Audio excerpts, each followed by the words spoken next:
فرقہ بندی۔ شہادت عثمان رضی اللہ تعالی عنہ سے دو متصادم گروہ ظہور پذیر ہوئے۔ حضرت علی رضی اللہ تعالی عنہ کے حامی شیعان علی رضی اللہ تعالی عنہ اور امیر معاویہ رضی اللہ تعالی عنہ کے حامی شیعان معاویہ رضی اللہ تعالی عنہ کہلائے۔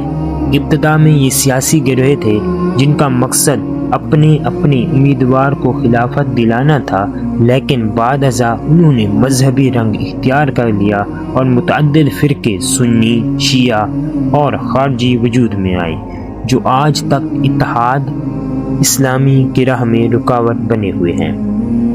حضرت عثمان رضی اللہ تعالی عنہ کی پیش گوئی درست ثابت ہوئی۔